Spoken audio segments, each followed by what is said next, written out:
ငါအကိုအတွက်ပင်လယ်ထွက်ပြီးကနန်းဖမ်းပေးတာတစ်နှစ်ကိုအသားတင်အမြတ်3 တန်းရခဲ့တယ်ဒါပေမဲ့နှစ်ကုန်လို့ပတ်စံခွဲတဲ့အခါကျတော့သူကငါ့ကို2000ပဲပြပေးတယ်တင်မောနဲ့ပိုက်ကွန်ကသူ့ဟာရီမို့လို့ငါကအလုပ်ကျန်းသမားပဲလို့သူကပြောတယ်ဒါပေမဲ့ဒီ3 တန်းရဖို့ဆိုတာသူအမြဲတမ်းအထင်သေးခဲ့တဲ့ငါရဲ့ဒီမျက်လုံးကြောင့်ဆိုတာသူလုံးဝမသိခဲ့ဘူးအကို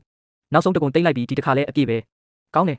်အလုပ်ဖြစ်တယ်ဒီနှစ်အတွက်ပတ်စံတွက်ပြီးဒါမင်းဖို့အားလုံးပေါင်း2000ငါအဲ့ဒီမှာရက်ပြီးခဏလောက်ဗာပြန်ပြောရမှန်းမသိဖြစ်သွားတယ်အကိုဒီနှစ်အသားတင်3 တန်းမြတ်တာကိုအကိုကငါ့ကို2000ပဲပေးတာလားဒီတစ်နှစ်လုံးငါပင်လယ်တဲ့အချိန်60ကျော်ထွက်ခဲ့တယ်နှစ်ခါဆိုရင်ပင်လယ်ထဲပြုတ်ကျပြီးငါမန်းစာဖြစ်မလို့တောင်ဖြစ်ခဲ့တာကနန်းအုပ်စုရှာတာရောကနန်းမြုံချတာရောအကုန်လုံးကငါအသက်နဲ့ရင်းပြီးလုပ်ခဲ့ရတာတွေကြီးပဲသူကတော့တစ်နှစ်ပတ်လုံးကုန်းပေါ်မှာပဲငါရောက်တဲ့အကျိုးမြတ်ကိုယူနေတာတင်မောပေါ်တောင်တစ်ခါမှမတက်ဘူးဒီပတ်စံတွေကမနှဲပါဘူးငါတို့ကညီကိုတွေပဲညင်းခုန်နေဖို့မလိုပါဘူးနောက်ပြီးမင်းမျက်လုံးကဒီလိုတရက်မျက်လုံးလိုဖြစ်နေတာအပြင်မှာအလုပ်သွားလို့ရင်တော့ဘယ်သူမှခေါ်မှာမဟုတ်ဘူးငါရဲ့ဘဲဘက်မျက်လုံးကိုငါအလိုလိုကိုင်းပြီးသွားတယ်မွေးရပါမျက်လုံးတုံငယ်အိမ်တစ်ခုပဲဖြစ်နေလို့ရွာသားတွေကငါ့ကိုကြောင်မျက်လုံးလို့ခေါ်ကြပြီးမြင်ရင်ရှောင်သွားကြတယ်10 နှစ်သားအရွယ်မှာအမေကငါ့ကိုခေါ်ပြီးကြောက်အိမ်ကျော်ဖျန်းလေးကိုနောက်အိမ်ထောင်ပြူပြီးလိုက်သွားခဲ့တယ်ပထွေးဖြစ်သူကြောက်ကြံကောရောက်ချင်းကြောကငါ့ကိုအခမဲ့အိမ်ပေါ်တယောက်လိုသဘောထားပြီးရိုက်နှက်ဆဲဆိုခဲ့တယ်အဲ့ဒီတုန်းကကြောက်ချံရုပ်ခရင်တယောက်ပဲငါ့ကိုပင်လယ်ထဲခေါ်သွားခဲ့တာအခုပြန်စဉ်းစားကြည့်တော့သူလည်းငါ့ကိုလှုပ်အားခတ်တတ်တဲ့အလုပ်သမားတယောက်လိုခိုင်းစေခဲ့တာပဲငါဘာမှပြန်မပြောပဲစပွဲပေါ်က2000ကိုယူပြီးလှည့်ထွက်ခဲ့တယ်စိတ်ကန်းကနေထွက်ပြီးအေးဆက်နေတဲ့အိမ်ကိုပြန်ရောက်တော့ပထွေးကြောက်ကြံကောကဆိုဖာပေါ်မှာအေးအေးဆေးဆေးလက်ဖက်ရည်တောက်နေတယ်ဒီနှစ်အထွက်နှုန်းဘယ်လိုလဲအဆင်ပြေပါတယ်အသားတင်3 တန်းကျော်မြတ်တယ်ထောင်းထဲကိုဘယ်လောက်ခွဲပေးလဲ2000ဆိုတဲ့ကိန်းကနန်းကိုကြားတော့ကြောက်ကြံကောကနဲတယ်လို့မထင်တဲ့အပြင်ကြောက်ချံကိုချီးကျူးတဲ့အကြည့်နဲ့ကြည့်လိုက်တယ်2000ဆိုတာမနှဲပါဘူးလူဆိုတာရောက်ရဲတက်ရမယ်ငါဘေးမှာရဲရင်ဒေါသထွက်လုံးလို့တုံနေမိတယ်ငါဒီတစ်နှစ်လုံးနေမနာညမနာပင်လယ်ထဲမှာပင်ပန်းခဲ့တာလက်ပေါ်ကအေးပြီးတဲ့အနာတွေကပေါက်လိုက်အမာယူဖြစ်လိုက်နေမင်းတို့ကဒီလောက်ပတ်စံလေးနဲ့တောင်းစားတဲ့သူကိုပေးတယ်လို့ပေးတာလားမိုက်မဲတဲ့ကောင်မင်းအကိုကိုဘယ်လိုစကားပြောနေတာလဲကြောက်အိမ်ကမင်းကိုဒီလောက်နှစ်တွေအကြာကြီးကျွေးမွေးဆောက်ရှောက်လာတာအခုမင်းကအတောင်ဆုံးလာတော့အကိုနဲ့ပတ်စံကိစ္စညင်းကျင်လာလားကျေးဇူးမသိတဲ့ကောင်ငါမီးဖို့ချောင်ဘက်ကိုလှည့်ကြည့်လိုက်တော့အမေကတကားပေါင်ကိုမိပြီးလက်ထဲမှာအဝတ်စုပ်တစ်ထည်ကင်ထားတယ်အပြင်ကရန်ဖြစ်တန်တွေကိုသူ့အကုန်ကြားနေရတယ်ငါလက်ပေါ်ကတွေးမှုတွေကိုလည်းသူ့အကုန်မြင်နေရတယ်ဒါပေမဲ့သူကတော့ငါဘက်ကနေတခွန်းတောင်ထွက်ပြောပေးဖို့မရဲဘူးသူကမျက်ရည်ဝိုင်းနေတဲ့မျက်လုံးတွေနဲ့ရှောက်လာပြီးငါလက်စွပ်ကိုဆွဲလိုက်တယ်မင်းအကိုကမိမယူဖို့ပတ်စံဆူရအောင်မယ်မငင်းပါနဲ့တော့အမေနောက်မှမင်းအတွက်ဖြည်းဖြည်းချင်းစုပေးမယ်အမေရဲ့ဒီလိုမျိုးအောက်ကျနောက်ကျမျက်နှာချိုသွေးနေတာကိုကြည့်ပြီးငါရင်ထဲကနောက်ဆုံးမျောလင်းချက်လေးပါလုံးဝပျောက်ဆုံးသွားခဲ့ပြီးဒီနှစ်တွေမှာငါအသက်နဲ့ရင်းပြီးအလုပ်လုပ်ပတ်စံရှာခဲ့တာကသူဒီအိမ်မှာနည်းနည်းလောက်ပို့ပြီးနေလို့ကောင်းအောင်လို့ပါပတ်စံရှာနိုင်ရင်သူတို့ကငါတို့ကိုမိသားစုဝင်တွေလို့တကယ်သဘောထားလိမ့်မယ်လို့ငါထင်ခဲ့တာဒါပေမဲ့ငါမသွားခဲ့တယ်သူတို့မျက်လုံးထဲမှာဒါတော့ငါဟာအစကတည်းကခိုင်းလို့ကောင်းတဲ့ကရိယာတစ်ခုပဲငါဘာစကားမှထပ်မပြောတော့ဘူးသူတို့နဲ့လည်းထပ်ပြီးရမဖြစ်တယ်လို့တောင်းပန်တာမျိုးလည်းမလုပ်တော့ဘူးငါတိုက်ရိုက်ပဲလှည့်ထွက်ခဲ့ပြီးကြောက်အိမ်ရဲ့တကားမကြီးတဲ့ကနေနောက်လည်းမကြီးပဲထွက်လာခဲ့တယ်ငါနောက်မှာတော့ကြောက်ချံကဘာမှအာမနာပဲလှောင်ပြောင်းနေတော့မယ်သူ့ကိုသွားခိုင်းလိုက်စမ်းငါတင်မောမရှိရင်သူဘလို့အသက်ရှင်မလဲဆိုတာငါကြည့်ကျင်သေးတယ်ငါတယောက်တည်းလုပ်ဖို့အတွက်ပထမဆုံးအဆင့်ကတင်မောတစ်စီးရောက်ဖို့ပဲငါပင်လယ်ကမ်းဆက်လန်းအတိုင်းအတုံးမပြူတော့တဲ့တင်မောချင်းစီကိုတန်းသွားခဲ့တယ်သူတို့ကြီးပွားခဲ့တာဘသူကြောင့်လဲဆိုတာကြောက်အိမ်ကလူတွေကိုငါပြရမယ်တင်မောချင်းထဲမှာတင်မောအဆုပ်တွေအများကြီးပဲအပေါ်ဆုံးတင်မောအဆုပ်တောင်မှ3 သိန်းလောက်ပေးရတယ်ဒါပေမဲ့ငါမှရှိသမျှအကုန်စုလိုက်ရင်တော့9000ပဲရှိတယ်ငါလက်လျှော့တော့မဲ့အချိန်မှာပဲထောက်တနေရာကမီးလောင်ထားလို့မင်းမောင်နေတဲ့တင်မောအဆုပ်တစ်စီးကငါအာယုံကိုဆွဲဆောင်သွားတယ်ဒါကမီးလောင်မှုဖြစ်ပွားခဲ့မှုတဲ့ကနန်းဖန်တင်မောဟောင်းတစ်စီးပဲတင်မောကိုယ်တွေကမဲနေပြီးကုန်းဘက်ကလည်းအကွဲနေတဲ့ကနန်းမြုံမာတဲ့ဆက်ကလည်းတန်ချီတက်ပြီးတနေတယ်တင်မောချင်းပိုင်ရှင်ကရိုင်းတိရိုင်းတိုင်းနဲ့ရှောက်လာတယ်အဲ့ဒီအမိုက်ဆုပ်ကိုဘာကြည့်နေတာလဲဘယ်သူမှမလို့ချင်တဲ့ဟာပဲမနှက်ဖြန်ကြရင်အပိုင်းပိုင်းဖြတ်ပြီးတန်လိုတန်ဆရောင်းစားတော့မှငါဒီတင်မောအဆုပ်ကိုတိတိကျကျအကြာကြီးကြည့်နေမိတယ်အပြင်ပန်းကမီးလောင်ထားလို့ပျက်စီးနေပေမဲ့ရေလိုင်းကရှင်းနေတော့မဲ့တင်မောရဲ့အထက်ကအယိုးစစ်ကလည်းမပျက်စီးသေးဘူးအရေးကြီးဆုံးကတင်မောဝမ်းတွေကတော်တော်လေးကျဲတာပဲကနန်းရှင်ပိတာချင်းထောင်ချီထည့်လို့ရတယ်ဦးလေးဒီတင်မောကိုကျွန်တော်ယူမယ်ပိုင်ရှင်ကငါ့ကိုအယူတယောက်လိုကြည့်နေတယ်နောက်ဆုံးတော့ငါ6000ပေးပြီးဒီတင်မောဟောင်းကိုဝယ်လိုက်တယ်ကျန်တဲ့3000ကိုတော့အဟောင်းဆိုင်ကနေစက်ပစ္စည်းတွေနဲ့ပြုပြင်စရာပစ္စည်းတွေဝယ်လိုက်တယ်ဒီသတင်းကရွာထဲကိုပြန့်သွားတော့ရွာသားတွေကငါ့ကိုရေစရာလုပ်ဖို့အကုန်ရောက်လာကြတယ်ကြောင်မျက်လုံးကောင်ယူသွားပြီလား9000ပေးပြီးမီးလောင်ထားတဲ့တင်မောအဆုပ်ကိုဝယ်တယ်တဲ့အဲ့ဒီတင်မောကအဲ့လောက်ပျက်စီးနေတာထွက်သွားရင်မြုပ်မှတေးချတယ်ဟင်းကြောက်ချံရဲ့တင်မောမပါပဲသူကကနန်းအတေတကောင်တောင်ဖမ်းနိုင်မှာမဟုတ်ဘူးဒီလိုလောင်ပြောင်မှုတွေကိုငါလုံးဝဂရုမစိုက်ဘူးနေဘက်မှာတင်မောကိုအုပ်ထားပြီးဘသူ့ကိုမှပေးမကြည့်ဘူးညဘက်ကျမှတင်မောထဲမှာတယောက်တည်းအလုပ်လုပ်တဲ့ဝိုင်ယာကျိုးတွေလဲတဲ့တင်မောကိုယ်တွေကိုပြန်ပြင်းတယ်ညဘက်ပင်လယ်တွေကအယိုးထဲထိအေးဆက်နေပေမဲ့ငါလက်တွေမှာတော့ကဟေးစောတဲ့အပူကြောင့်သွေးပူတွေထနေတယ်နာကျင်လုံးပေမဲ့ငါအသက်ရှူဖို့တောင်မနာနိုင်ဘူးငါအခက်ခဲဆုံးဖြစ်နေတဲ့အချိန်မှာပဲရေခဲတိုက်ပိုင်ရှင်ကျိုးရွံကျိုးရောက်လာတယ်သူကအင်ဂျီပပလေးဝတ်ထားပြီးလက်ထဲမှာဆေးတွေနဲ့ထမင်းမှုကိုကင်ထားတယ်လွန်ခဲ့တဲ့တစ်နှစ်ခွဲတုန်းကသူ့ရဲ့အရက်သမားလင်းဟောင်းကလမ်းလေခေါင်မှာသူ့ကိုရိုက်နေတာကိုတရွာလုံးကကြည့်နေကြတာငါပဲပြေးသွားပြီးအဲ့ဒီကောင်ကိုထိုးချိတ်ပြီးသူ့ကိုကဲခဲ့တာသူလင်းမယားကွဲပြီးနောက်ပိုင်းမှာလည်းရွာသားတွေရဲ့ဆဲဆိုတာကိုမနှဲခံခဲ့ရတယ်ကျိုးရွံကမျက်ရည်ဝိုင်းနေတဲ့မျက်လုံးတွေနဲ့ထမင်းမှုကိုကမ်းပေးတယ်ငါထမင်းမှုကိုယူပြီးအငမ်းမရစားလိုက်တယ်ဒါကကြောက်အိမ်ကနေထွက်လာပြီးနောက်ပိုင်းငါစားရတဲ့ပထမဆုံးနှွေးထွေးတဲ့ထမင်းတက်နဲ့ပဲငါစားပြီးတော့ကျိုးရွံကပေါ်ဝါနဲ့တိတိကျကျထုတ်ထားတဲ့ပတ်စံထုတ်လေးကိုထုတ်ပေးတယ်ဒီမှာ3000ရှိတယ်မင်းအရင်ယူထားလိုက်ငါခဏလောက်ကြောင်သွားပြီးလက်ကပြလိုက်တယ်ကျွန်တော်မယူနိုင်ဘူးမမရဲ့ရေခဲတိုက်ကလည်းအခုမှစတာဆိုတော့ပတ်စံလိုမှာပဲဒါပေမဲ့ကျိုးရွံကစူပဲငါလက်ထဲကိုထည့်ပေးတယ်အဲ့ဒီတော့ငါအားလုံးကငါ့ကိုရေစရာလုပ်နေကြတဲ့အချိန်မှာမင်းတယောက်ပဲငါ့ကိုကူညီခဲ့တာအခုအားလုံးကမင်းကိုယဉ်နေကြပေမဲ့ငါကတော့မင်းဘက်ကပဲဒီလေးလံတဲ့ပတ်စံတွေကိုကင်ထားရင်ငါရင်ထဲမှာတမျိုးကြီးခံစားရတယ်ဒီကဘာပေါ်မှာငါ့ကိုတကယ်ပဲအောင်မြင်စေချင်တဲ့သူရှိနေပါလားဆိုတာကိုပထမဆုံးအချိန်ခံစားလိုက်ရတာပဲဒီ3000နဲ့ငါပိုကောင်းတဲ့အေးပေးစနစ်တွေနဲ့ကနန်းမြုံတွေကိုဝယ်လိုက်တဲ့တလားခွဲချပြီးနောက်မနက်မလင်းခင်မှာစိတ်ကမ်းမှာပင်လယ်ထွက်မဲ့တင်မောတွေပြည့်နေတဲ့ကြောက်ချံကသူ့ရဲ့တင်မောကြီးပေါ်မှာရက်ပြီးအရန်ကုန်ယူနေတယ်ငါကအရင်လိုပဲသူ့တင်မောပေါ်မှာအလုတ်ကျန်းပြန်လာလုပ်လိုက်မယ်လို့သူထင်နေတာဒါပေမဲ့သူငါဘက်ကိုလှည့်ကြည့်လိုက်တဲ့ခါမှာတော့ငါကတင်မောပေါ်ကအုပ်ထားတဲ့အဝတ်ကိုဖယ်လိုက်ပြီးအရင်ကမီးလောင်ထားတဲ့တင်မောအဆုပ်ကအခုတော့လုံးဝပြောင်းလဲသွားပြီးတင်မောကိုယ်တွေကိုဆေးတစ်တုပ်ထားတဲ့ဆက်ပစ္စည်းတွေကလည်းစီးတက်ထားပြီးအင်ဂျင်တန်ကလည်းအားကောင်းနေတယ်ငါကုန်းဘက်ပေါ်မှာရက်ပြီးကျိုးတွေကိုဖြုတ်လိုက်တဲ့ကြောက်ချံကဒါကိုမြင်တော့မျက်နှာပြတ်သွားတယ်လင်းထောင်မင်းမသဘောလဲဒါငါတင်မောပဲဒီနေ့ကစပြီးငါတို့ကိုလန်းကိုသွားကြမယ်ကြောက်ချံကအဲ့ဒီမှာတင်ဒေါသတကြီးဆဲဆိုတော့တယ်ငါတင်မောမပါပဲငါဖောက်တယ်တွေမပါပဲမင်းပါနဲ့ဖမ်းမလဲပင်လေထွက်တာကိုကစားစရာလို့ထင်နေတာလားအဲ့ဒီအချိန်မှာပဲပထွေးကြောက်ကြံ့ကိုလည်းစိတ်ကန်းကိုရောက်လာတယ်သူကငါအမေကိုဆွဆွဲခေါ်လာပြီးရှေ့ကိုတွန်းထုတ်လိုက်တယ်မင်းရဲ့ဒီကျေးဇူးမသိတဲ့သားကိုအမြန်ပြန်ခေါ်စမ်းအမေကရိုင်းတိရိုင်းတိုင်းနဲ့ကန်းဆက်ကိုပြေးလာပြီးငါတင်မောရဲ့ကြောက်စုကိုမျက်ရည်တွေနဲ့လာကင်တယ်ထောင်း မင်းဖေကိုဒေါသမထွက်အောင်လုပ်ပါနဲ့အမြန်ဆင်းလာပြီးအကိုကိုတောင်းပန်လိုက်ပါမိသားစုချင်းဒီလိုမဖြစ်ကြပါနဲ့မင်းရဲ့အဲ့ဒီတင်မောအစုပ်ကမလုံခြုံဘူးအမေစကားကိုနားထောင်ပါကုန်းပေါ်ကအမေကိုငါကြည့်လိုက်တယ်သူကဒီလိုပါပဲကြောက်ကြံကိုဒေါသထွက်ပြီးဆိုရင်သူကဒူးထောက်ပြီးအလျှော့ပေးဖို့ပဲတည်တယ်ငါရှိကိုတိုးသွားပြီးကြောက်စုကိုကင်ထားတဲ့သူ့လက်ချောင်းတွေကိုတစ်ချောင်းချင်းဖြုတ်လိုက်တယ်အမေကဒူးထောက်ပြီးအသက်ရှင်ခြင်းပေမဲ့ကျွန်တော်ကတော့မတ်တက်ရက်ချင်တယ်အမေကခဏလောက်ကြောင်သွားပြီးမျက်ရည်တွေတားမရအောင်ကြာလာတယ်ငါကယူးမဆိုင်တော့ပဲအင်ဂျင်ကိုနှိုးပြီးစိတ်ကန်းကနေထွက်ခဲ့တယ်ထွက်သွားတဲ့အချိန်မှာကြောက်ချံကိုတစ်ချက်လှည့်ကြည့်လိုက်တယ်မနက်ခင်းနေအောင်ကြီးကငါမျက်နှာပေါ်ကြားရောက်နေပြီးနေအောင်ပြင်းပြင်းအောက်မှာငါရဲ့ဘဲဘက်မျက်လုံးသူငယ်အိမ်ကချက်ချင်းကျင်းသွားပြီးထက်မြက်တဲ့မြင်းတစ်ကြောင်လိုဖြစ်သွားတဲ့ကုန်းပေါ်ကကြောက်ချံကတော့ဒေါသထွက်ပြီးခုန်ပေါက်နေတယ်သူကချက်ချင်းဘဲကြောက်ကြံကုန်နဲ့အလုတ်သမားဟောင်းတွေကိုခေါ်ပြီးငါနောက်ကနေတင်မောကြီးနဲ့တက်ကြက်မကွာလိုက်လာတယ်သူ့အထင်ကတော့ငါသွားနေကြလမ်းကြောင်းအတိုင်းလိုက်သွားပြီးကနန်းညုံချရင်ကနန်းကြီးကြီးတွေရလိမ့်မယ်လို့ထင်နေတာဒါပေမဲ့ဒီပင်လယ်ကြီးကအသက်ရှိနေတာပဲရေစီးကြောင်းရဲ့လမ်းကြောင်းရောကနန်းတွေသွားတဲ့လမ်းကြောင်းရောနေတိုင်းပြောင်းလဲနေတာအရင်ကမှတ်ထားတဲ့နေရာဟောင်းတွေမှာကနန်းတွေမရှိတော့ဘူးငါကတမင်တကာပဲတင်မောကိုရေစီးကြောင်းရှုပ်ထွေးတဲ့ကြောက်ဆောင်တွေရှိတဲ့ရေတိမ်ပိုင်းထဲကိုမောင်းဝင်လိုက်တယ်ကြောက်ချံရဲ့တင်မောကြီးကတော့ရေနက်မှမောင်းလို့ရတာဆိုတော့အနားကိုမကက်ရဲဘူးငါတင်မောကိုရက်လိုက်ပြီးတင်မောဦးကိုထွက်လာခဲ့တယ်မျက်လုံးအုပ်ထားတာကိုဖြုတ်လိုက်ပြီးဘဲဘက်မျက်လုံးနဲ့ရှေ့ကပင်လယ်ပြင်ကိုတိတိကျကျကြည့်လိုက်တယ်တာမန်လူတွေမျက်လုံးထဲမှာတော့ဒါကရေလိုင်းတွေပဲဖြစ်နေလိမ့်မယ်ဒါပေမဲ့ငါရဲ့ဒီကြောင်မျက်လုံးနဲ့ကြည့်လိုက်တဲ့အခါမှာတော့ပင်လယ်ရေတူကအလွှာလိုက်ကွဲပြားနေတာကိုမြင်ရတယ်ရေချိုစီးဝင်လာတဲ့ရေပိုင်းကမိခိုးရောင်အောက်ကရုံးတွေတက်လာတဲ့ရေကအဝါရောင်တန်းနေတဲ့ရေအောက်3မီတာလောက်အနက်မှာရေငန်နဲ့ရေချိုစုံတဲ့နေရာလေးတစ်ခုရှိတယ်အဲ့ဒီနေရာမှာတာမန်လူတွေမမြင်နိုင်တဲ့စီလိုမျိုးအလွှာပါလေးနဲ့လေပူပေါင်းလေးတွေရှိနေတယ်ဒါကအဆင့်မြင့်အရွှေဝါရောင်ကနန်းဖျားလောက်ဘတ်ခရက်တွေညဘက်မှာရုံးတွေပေါ်ဖြတ်သွားတဲ့အခါထွက်လာတဲ့အရာတွေပဲငါဒီလမ်းကြောင်းတိုင်းလိုက်ကြည့်လိုက်တော့ရင်းနှက်ပိုင်းချိုင်ဝမ်တစ်ခုကိုတွေ့လိုက်တယ်အဲ့ဒီနေရာကကနန်းတွေဒီရေကျတဲ့အခါပုံအောင်တဲ့နေရာပဲငါချက်ချင်းကနန်းမြုံမချသေးပဲရေစီးနှုံးကိုအရင်ကြည့်တယ်ဒီရေကကျနေပြီးချိုင်ဝမ်တွေကရေဖိအားကလည်းဖြည်းဖြည်းချင်းတက်လာပြီးအခုပဲငါကနန်းမြုံချတဲ့ဆက်ကိုနှိပ်လိုက်တယ်ကနန်းမြုံအလုံးပေါင်းများစွာကချိုင်ဝမ်ရဲ့အစုံကိုတန်းတန်းမတ်မတ်ကျသွားပြီးကနန်းတွေဒီရေကျလို့ပြန်ထွက်လာမဲ့လမ်းကြောင်းပေါ်မှာကွက်တိဖြစ်သွားတဲ့အခြားတစ်ဖက်မှာတော့ကြောက်ချံကအဝေးကနေကနန်းမြုံအလုံး30လောက်ချနေတယ်ကြောက်ချံပေါ်ကလွန်ခဲ့တဲ့12ကျော်ကအတွေ့အကြုံဟောင်းတွေကိုအားကိုးပြီးကုန်းဘက်ပေါ်ကနေရှောက်ညွှန်ကြားနေတယ်အရှိတောင်ဘက်ကရုံးတွေရှိတဲ့နေရာကအရင်တုန်းကကနန်းတွေအများကြီးပဲအဲ့ဒီမှာချလိုက်မှမဟုတ်ဘူးရလက်ကတော့ကနန်းမြုံတွေပင်လယ်ထဲကျသွားတာနဲ့ရေအောက်ရေစီးကြောင်းကြောင့်လမ်းကြောင်းတွေလွဲကုန်တဲ့ကနန်းမြုံတွေကိုချီထားတဲ့ကျိုးတွေကရေအောက်မှာရှုပ်ထွေးကုန်ပြီးနောက်ဆုံးတော့ဆွန့်ပစ်ထားတဲ့ခီးဖောင်တွေမှာတွားညှိကုန်တဲ့ကြောက်ချံကတော့ချွေးတွေပြန်ပြီးအလုတ်သမားတွေကိုဆဲဆူနေတော့တယ်အရင်တုန်းကလင်းထောင်ချတဲ့အခါကျတော့မြုံတိုင်းမှာကနန်းတွေပါတယ်အခုငါတို့ချတဲ့အခါကျတော့ဘာလို့အကုန်လွတ်တွေဖြစ်နေတာလ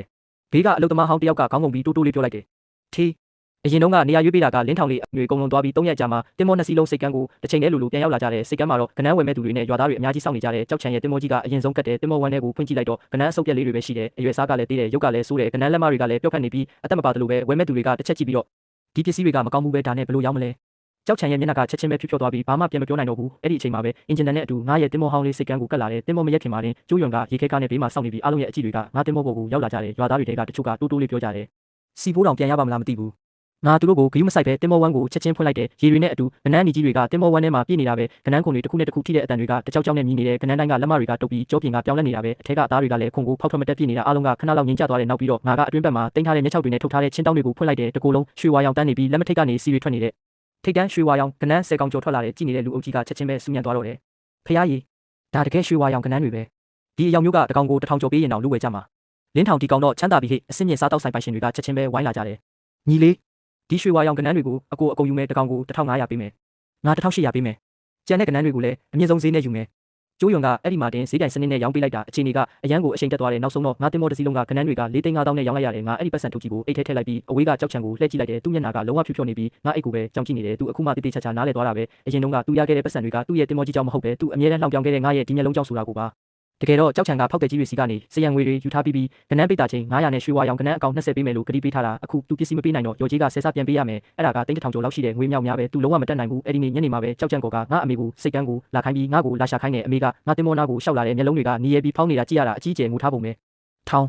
သူစကားဆက်လိုက်တာနဲ့မျက်ရည်တွေကတားမရအောင်ကျလာတယ်မင်းအကိုကိုကနန်းပိတ်တာ200လောက်ခွဲပေးလိုက်ပါလားမင်းအကိုသာရော်ကြီးပေးရရင်မင်းဖေကငါ့ကိုတက်လိုက်မယ်ဘေးကရွာသားတွေကလည်းငါ့ကိုလက်ညှိုးထိုးပြီးပြောကြပြန်တယ်ပတ်စံလေးရလာတာနဲ့ဆွေမျိုးမတော်တော့ဘူးနှလုံးသားမရှိတဲ့ကောင်ဆိုပြီးတော့ပေါ်ရှိကအမေကိုကြည့်ပြီးငါတကယ်ပဲစိတ်ပြတ်သွားခဲ့ပြီးအရင်တုန်းကငါအချိန်ချင်းစိတ်ပြောခဲ့ဘူးတယ်သူငါ့ကိုမွေးခဲ့လို့ပါကြောက်အိမ်မှာသူဘလောက်ပင်ပန်းခဲ့လဲဆိုတာလဲငါသိပါတယ်ငါကအမြဲတမ်းမျှော်လင့်ခဲ့တာငါတလန့်ဆုပ်ပေးလိုက်ရင်သူတနေ့နေ့မှာငါဘက်ကနေမတက်ရက်ပေးလိုက်မယ်လို့ပေါ့ဒါပေမဲ့ဒီတစ်ခါတော့ငါကိုငါထပ်ပြီးမနှိမ့်ဆက်တော့ဘူးဆုံးဖြတ်တက်လိုက်ပြီးအမ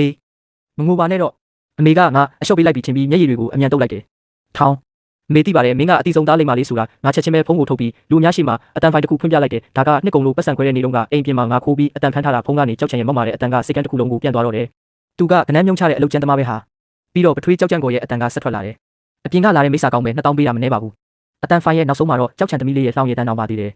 ်ကြောင်မျက်လုံးမိစ္ဆာကြီးသူ့ကိုတက်ပစ်လိုက်ဒီအတန်ဖိုင်အစအဆုံးမှာငါရဲ့အရင်ခောက်အမေဖြစ်တဲ့သူကငါအတွက်တခုံးတောင်ထွက်ပြောပေးခဲ့တာမရှိဘူးအခုတော့စိတ်ကန်းတစ်ခုလုံးဘယ်သူမှစကားမပြောနိုင်တော့ဘူးခုနကငါ့ကိုကျင့်ဝတ်တွေနဲ့လာပြီးဖိအားပေးနေတဲ့ရွာသားတွေလည်းအခုတော့အကုန်ပစက်ပိတ်သွားကြပြီးငါမြေပြင်ပေါ်မှာထိုင်နေတဲ့အမေကိုငုံကြည့်လိုက်တယ်ကြောက်အိမ်မှာအမေနေလို့ကောင်းဖို့အတွက်အမေရဲ့သားအရင်စီကသွေးတွေကိုစုပ်ယူရတော့မှလား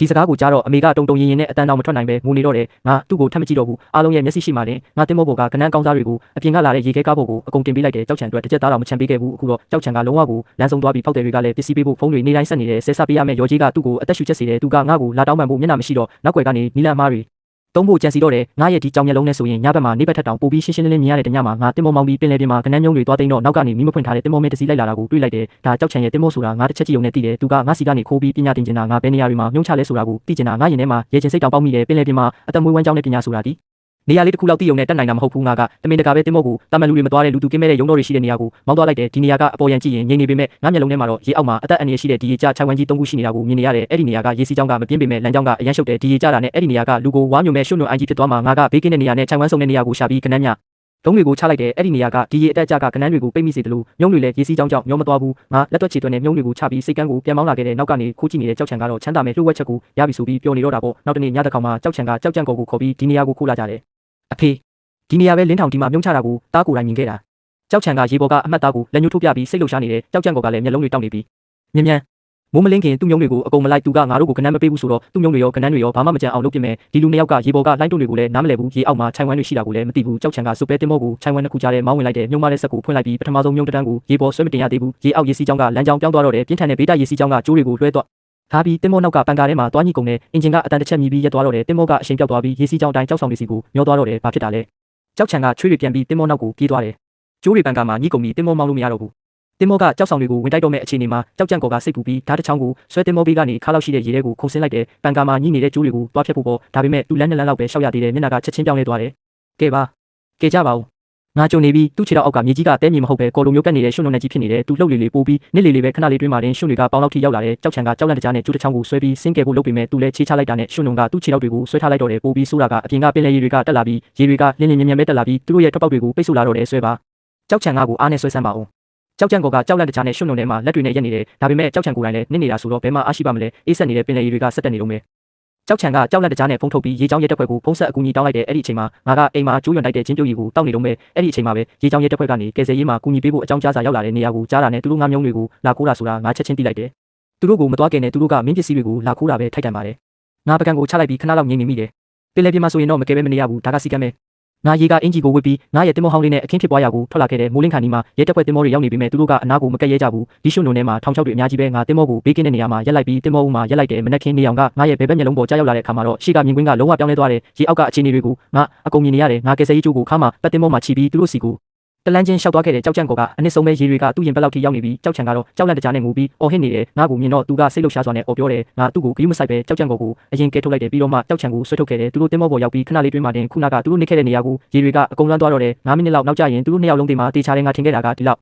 ာက်ဖြစ်ပြီးရင်တော့သူတို့လူလိုစကားပြောလိမ့်မယ်လို့ပေါ့ဒါပေမဲ့ငါသူတို့ရဲ့စိတ်တဲ့ယုံညံ့မှုကိုအထင်သေးခဲ့မိတယ်ကြောက်ချံကတင်မောပေါ်ရောက်တာနဲ့ကျေးဇူးတင်စကားတခုံးတော့မပြောတဲ့အပြင်ငါကိုလက်ညှိုးထိုးပြီးဆဲဆိုတော့တယ်ကြောက်ကြံကောကလည်းအသက်ရှူသွားလာတော့ငါကိုလိုက်ဆဲတဲ့ရွာသားတွေကလည်းစိတ်ကမ်းမှာဝိုင်းကြည့်ပြီးတမျိုးတစ်ခုပြောကြပြန်တယ်ငါဒီလူယုံမှာတားဖကိုကြည့်ပြီးအရန်ကိုရဲချင်းစိတ်ပေါက်သွားတယ်ငါလူအများရှိမှဖုန်းကိုထုတ်ပြီးဖုန်းမျက်နှာပြင်ကိုမြင့်ပြလိုက်တဲပြီးတော့ရဲတပ်ဖွဲ့ကိုပြောလိုက်တယ်ရဲတပ်ဖွဲ့ကစိတ်ကမ်းစီမံခန့်ခွဲရေးရုံးကိုဆက်သွယ်ပြီးစောင့်ကြည့်ကင်မရာတွေကိုကြည့်လိုက်တဲ့အခါမှာအားလုံးရှင်းသွားတော့တယ်ညတက်ခေါင်မှာကြောက်ချံကတင်မောနဲ့ခိုးထွက်သွားတာငါတင်မောကတော့တညလုံးစိတ်ကမ်းမှာပဲရှိနေတာငါမြုံချတာကတရားဝင်အလုပ်လုပ်တာမင်းတို့ကညဘက်မှာခိုးထွက်ပြီးငါပစ္စည်းတွေကိုလာခိုးဖို့ကြိုးစားတာပဲဒီစကားကြတော့ရွာသားတွေရဲ့စကားတန်တွေကချက်ချင်းပြောင်းလဲသွားတော့တယ်ကြောက်ချံကတော့မျက်နှာဖြူဖြောသွားပြီးဘာမှမပြောနိုင်တော့ဘူးရဲတပ်ဖွဲ့ကသူတို့သားဖကိုချက်ချင်းပဲဖမ်းဆီးခေါ်ဆောင်သွားတော့တယ်ဒီကိစ္စကြောင့်ကြောက်ချံကကနန်းတွေမပေးနိုင်တဲ့အပြင်ခိုးမှုပစ္စည်းဖျက်ဆီးမှုတွေနဲ့ပါတရားစွဲခံရတဲ့ဖောက်တဲ့ကြီးကလည်းစိတ်ဆိုးပြီးစာချုပ်တွေကိုဖျက်သိမ်းလိုက်တဲ့အပြင်ရော်ကြီးသိန်းတစ်ထောင်ကျော်တောင်းဆိုတော့တဲ့အပိုင်းနဲ့အကျွေးတွေဆက်ဖို့အတွက်ကြောက်ချံကသူ့ရဲ့ကားကိုရောင်းရတဲ့အိမ်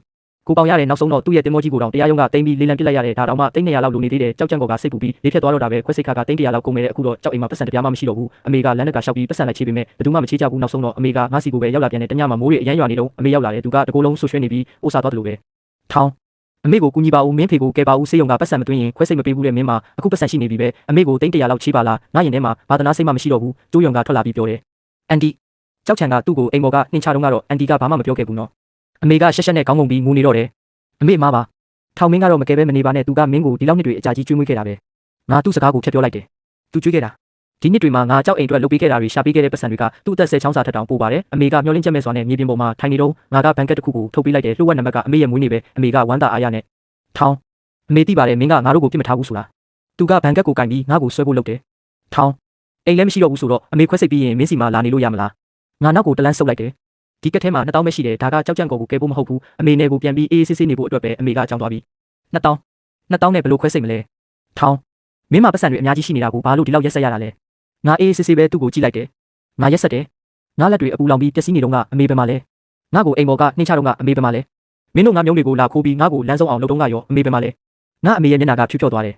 ငါ့ကိုမွေးခဲ့တဲ့ကျေးဇူးအတွက်ဒီ2000နဲ့ငါအကုန်ပေးဆက်လိုက်ပြီးဒီနေ့ကစပြီးငါတို့သားမိပတ်သက်မှုဒီမှာတင်ပြီးသွားတော့နောက်တစ်ခါထပ်မလာနဲ့တော့ငါတကားကိုပိတ်လိုက်ပြီးသူ့ရဲ့ငိုတန်းတွေကိုအပြင်မှာပဲထားခဲ့လိုက်တယ်တကားပိတ်လိုက်တဲ့အချိန်မှာကျိုးရွံကငါလက်ကိုလာကင်နေသူ့လက်ကအရန်နှွေးထွေးတာပဲတကယ်တော့ကြောက်ကြံကိုရဲ့ခွဲစိတ်ခါကိုငါကနာမည်မဖော်ပဲကြိုပြီးပေးထားပြီးသားပါဒါကသူတို့ကိုခွင့်လို့မဟုတ်ပါဘူးငါအမေရဲ့လက်ထဲမှာလူသေးမှုမပါစေချင်လို့ရဲ့ငါကလည်းအိမ်မက်ဆိုးတွေမမက်ချင်လို့ရဲ့ကြောက်ပါကျေးဇူးရှိရင်ကျေးဇူးဆက်မယ်ရန်ရှိရင်ရန်တို့ပြန်မယ်ဒါကပင်လေကြီးကငါ့ကိုတင်း